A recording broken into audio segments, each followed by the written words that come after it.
Hello, people. I'm here with Maria C.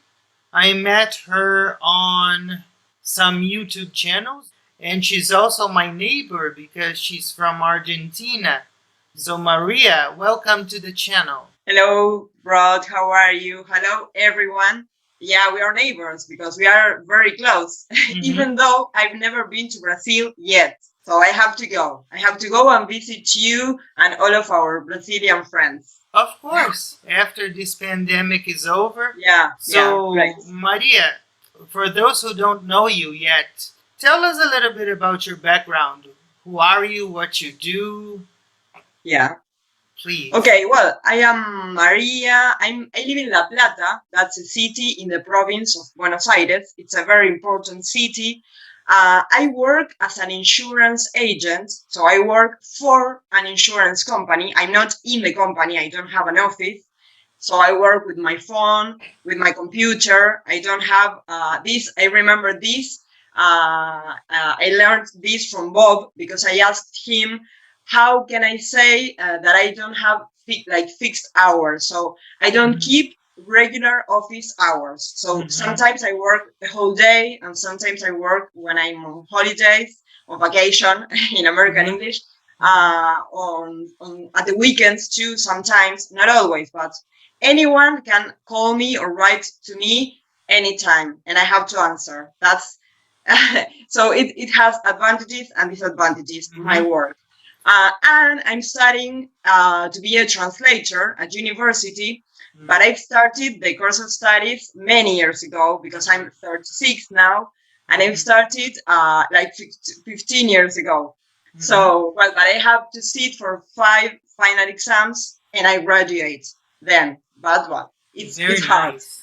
Very Yeah, nice. yeah. When I was very young, because I don't know how to say it in English, but it's like when it's not that I'm gifted, right? But for me, it was very easy to, for example, I used to listen to songs in English when I was young, and I had a very old English bilingual dictionary, Spanish English, in my house. So I used to try to translate, of course, in an incorrect way, English songs that didn't make sense because the lyrics I tried to translate didn't make any sense because maybe they were superficial, right?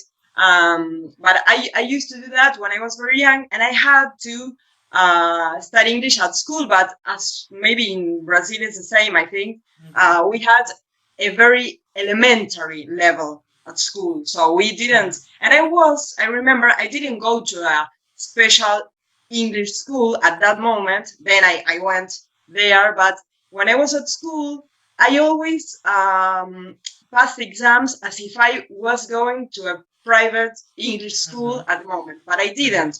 So the teacher put me with a group of advanced students in English, and I didn't go to study English outside school, and they did. So then, when I finished school, so when I was 16, 2 years before finishing school, I started to go to an English, like we call it institute, but I think it's an English school.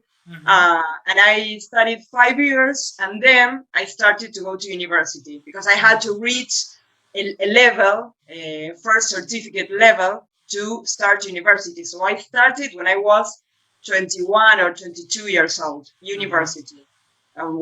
And I am there. Very nice. Besides English, do you speak any other foreign language? I studied some years of German, Anya's language. I told her I'm studying, but I studied because at university we had to choose another language for 2 years. So we had like an introduction to another language. So we read different texts, but they were very simple, in a simple language. And I chose German. I remember because I like that language too, and Russian. I like Russian, but I don't speak any Russian or write any Russian. That's more difficult.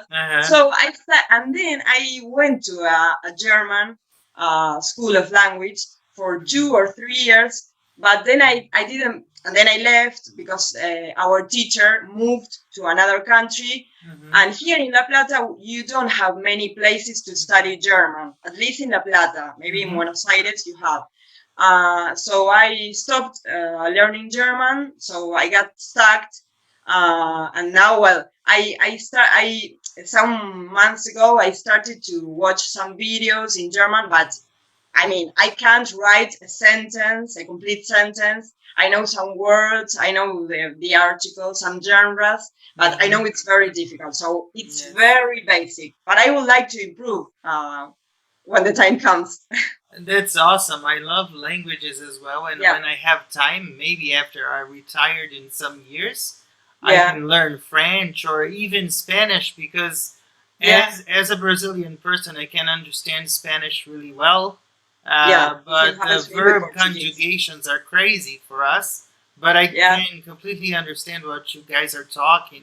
The same happens with Italian, right? That we understand Portuguese, Italian, and Spanish because we have similar roots, right? Yeah. I agree. I am an English teacher for 25 years, and I study English for 36 years. So I never stop. I'm always learning. Because I think you told Brent or Bob that there are more non-native English teachers now than native English teachers. What is your opinion about a non-native English teacher? Well, I think that there are non-native teachers of English that are that they seem to be native because of their pronunciation. And I have some teacher at university, that sound as if they were native. But as I think all of us agree with the idea that you don't have to have the perfect accent or to sound native to speak and write the language correctly. Of course, it's nice when you're studying a language. At least that's my opinion, because I didn't have that possibility that much to listen to native speakers, because it's not the same. So during my personal studies, I have some few possibilities to speak to native speakers when I traveled sometimes, but few days. So for me, now that I'm following some native speaker channels like Brent's or Bob, it's great and to be able to talk to them, because I've never had that possibility before, because I'm used to talk to people that are teachers of English and they speak it perfectly like you, but not that much with native speakers. So for me, it's strange. Yeah, and let me tell you something. My master's degree is in accent reduction, and I studied it in Spain. It was amazing, you know. Yeah. And once I was asked, why did I decide to work with accent reduction if I don't like accents? That's not what I mean. Yeah. Accent reduction is to make the person to speak clearer. Clear. If I wanted to eliminate an accent, I would have studied accent elimination. I think accent is charming. In my studies, I could tell that we eliminate 97% of your natural accent from a language, but 2% stays there. So you'll never lose it. I think that maybe you live in an English-speaking country for many years. Maybe by the studies that I did, even living there, like for us Latin language speakers, it's easier. But there are some sounds for some other nationalities that are very difficult. It's amazing. And then when I explained that being a non-native and studying accent reduction is to help the student, I think people should never lose their accent. It's personal, It's what reflects your personality in some way. Of course. Yeah. But I love English, and if it wasn't for English, I wouldn't be working, and I chose to be an English teacher, you know. I watched the video in which you speak to your Maria Luisa, your teacher, and that story is great. Yeah. She's awesome. She's awesome. She's kind of a mentor, you know, because she invited me. Oh, you're going to be a teacher with me. I said, no, you're crazy. And she said, no, you're awesome. Let's go. I wanted her approval. And she said, you know, the approval that I'm going to give you, I'm going to kick your behind and you're inside the classroom. That's what you're going to do. What Uh-huh. techniques do you have to improve your English besides watching YouTube channels? What is your Well, approach? it's difficult because while studying at university, I have to do what they teachers intend me to do because Mhm. well, I have to practice translations. For example, I have to do translation. I Mhm. have to read theory. Mhm. But since the pandemic started, so as I told you, I have to sit for 5 final exams. But I have attended all the subjects I have in my course of studies, so Mhm. I don't have to attend more subjects Mhm. now. But I last year I wanted to start studying for some of these finals, but I couldn't because one of the subjects is very boring for me because it's legal translation, which I don't like legal stuff in general and I don't understand it. It's very tricky. Um, yeah, it's yeah, and the vocabulary, very technical vocabulary. So I want, when I graduate, I won't specialize in legal translation, that's for sure. This year, not last year, but this year, in January and in February. So last year I tried to read theory and to practice translation, but I was very bored with that. So this year I started to follow some channels on YouTube because I discovered them. I don't remember how, but first I discovered Bob's channel. Then I discovered Brent's channel because of Bob. Mhm. And then, well, I started to follow another from England, Luke, English Mhm. podcast, very famous. So I wanted to listen to these different English Accents. accents because I always had problems with listening. So listening was one of my weaknesses Mhm. in of the skills you have to have Mhm. when you learn a language. Listening for me was very difficult. So when I Mhm. started to listen to the podcast, for example, of Luke and watching the videos of Bob and Brent, I've noticed how my listening skills improved a lot. So Yeah. now, of course, it's not the same when you watch a TV series, which I do all the time at night, but it's more difficult for me because they use more slang, which I'm not very familiar with slang. I learn more academic Mhm. English because of university.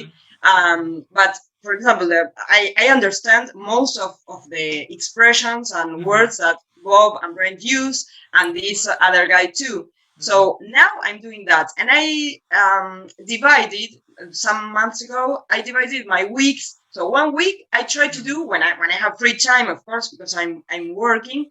I'm working from home since the pandemic started, so I have more time to do it now. So I one week I do just writing, for example. So I write something. When I have the Mhm. time, I sit on the computer and I write, for example, something I saw on a video, I watched something on the news, or something I did, or maybe some thoughts I'm having, Mhm. some idea. Another week I do just listening, but I listen all the time, but just a week just listening. Another Mhm. week I do reading, and another week I try to practice pronunciation. But I started to do that some months ago, not Mhm. since February. For example, since May I started to, because I Awesome. had to organize myself, Mhm. right? So that's what I'm doing now. Awesome. I think you have a characteristic that I used to have when I was studying English as only a student. I wasn't a teacher yet. I used to ask about everything I didn't know. If there was a new word, like I don't know what this is, and then I would ask the person to tell me what the word was and put it in a sentence. That's the same thing you do because sometimes we are in chat and I say something and you come to me, could you tell me? That's the way it has to be done. And let me tell you one other thing. My dear friend Gino from Rio Everyday Yeah, English, I know he him. says Yeah, something that I really agree with him, that English is consistency. English is like going to the gym. If you stop going exactly, to the gym, you lose everything that you do, you know? It doesn't exactly. matter if you study 10 or 20 years. If you stop, you start forgetting things and all. But keep doing the same kind of approach that you have now that you're going to achieve what you want to. What is the advice that you can give my viewers to keep studying English or to start studying English? I think that to start, learning a language, first you have to like that language, Mhm. right?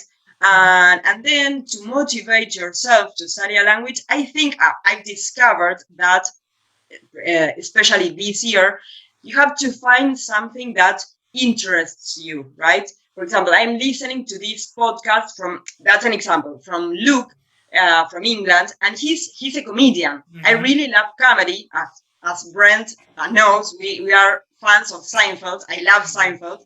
And Seinfeld is a comedian, a stand-up comedian. So this guy is also, apart from an English teacher, he's a stand-up comedian. So he's very funny, and I love having fun all the time and listening to jokes. So he does his podcast, and he's making jokes all the time. So it's very entertaining.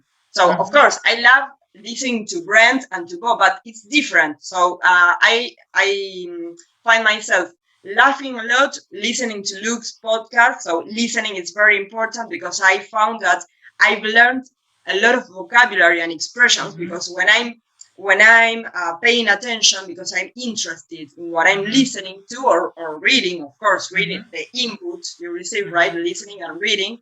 If you are interested in that, it's much more helpful for your improvement, right? So then you remember things, because you associate, because you remember, the other day Luke said something, or Bob or Brent said something, and you can associate it with something in your life, or something that you think of, right? Yeah. So my advice would be listening. It's, for me, that was my weakness before. Now I've noticed that it improved a lot. So maybe listening is one of the best. And reading, first the input, you have to read.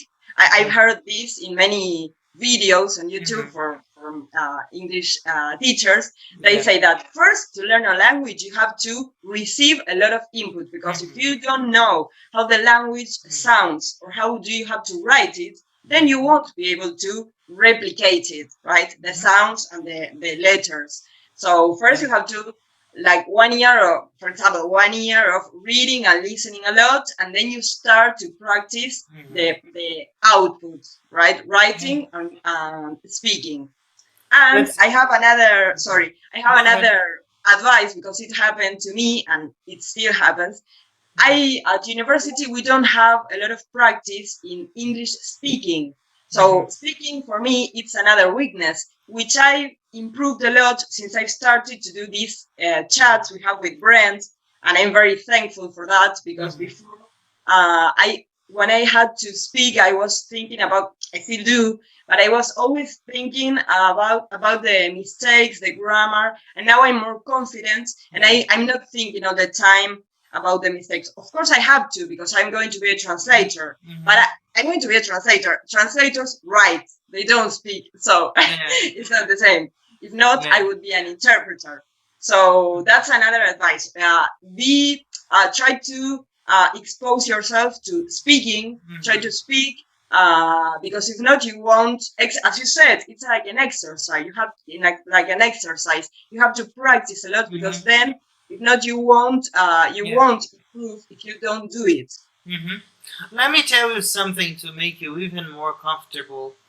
I had friends that graduated in English with me when I finished, and years later, they came back to my school to have classes with me, because they had forgotten what they learned, because they didn't practice. So, literally, it's not a cliche.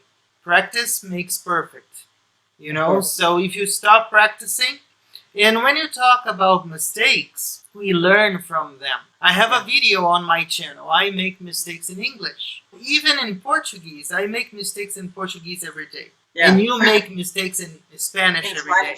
But we keep talking. And let me tell you, I do these interviews because I like to bring people to hear their stories and to let them tell their stories. And I'm teaching as well in a different way. I like this storytelling thing. And it's great, because it's a different, I don't think there's much interviews on YouTube that you can watch, and it's spontaneous. So it's an interesting approach. So it's something different. It's not a lesson. It's not that you speak and it's just that. It's a different like context, right? Once I was asked if I was an interviewer who taught. I said, no, I am a teacher who interviews. Because during the interviews, I can show the people who are watching us that Maria speaks English. She's Argentinian, and she has a wonderful English. I interview natives as well. I mix everything up so we can see that it's a melting pot of learning. What is important is to tell stories at this moment, And now we're going to the final part of the interview, which is the rapid round game. So Argentina for me is everything. Awesome. The most beautiful word in English for me is universe. What other word would replace the word peace for you? Flower. Flower. Good. Yeah. If I could travel right now, I would travel to Greece. If I could live in another place besides Argentina, I would live in Germany. Nice. My next station will be? Well, my next station is, I hope, to graduate and someday to work as a translator, apart from being an insurance agent too. Awesome. Now it's your turn. What comes to your mind when you think of achievements? That I still have a lot to achieve. Pandemic. What does it represent to you? Pandemic for me is being inside the house for more than 1 year and a half. In lockdown, me too. Winter or summer? As I live in Brazil and it's hot most of the time, I say winter. If I lived in in a country where it was snowing all the time, I would say summer, but I say winter now. Winter team. Yeah.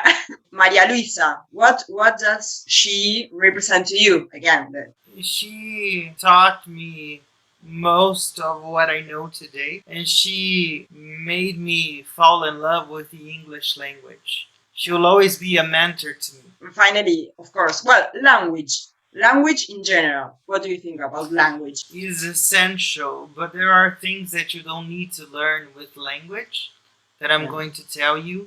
The first one is respect. The second one is peace. And the third one is no discrimination. That's what I follow. That's why I say on my channel that I have my heart on my sleeve. My wife says that I'm going to be a 15-year-old up until the day I die. Believing and talking and respecting is also teaching a language. And that's what I strive for. Never judge a book by its cover. Totally agree. We finished, but before we finish, I always have a sentence. Take away a quote. I like the straightforwardness that you Argentinians have. Although we are neighbors, I hope I can be with my wife in Argentina or La Plata sometime because I've never visited your country. Keep studying and doing your best because you can go far. So it was a pleasure to have you on the channel. It was my pleasure. Rob. Thank you, and I hope we have more opportunities to do any other projects. This was Maria C. Thank you, Maria, once again for being with me.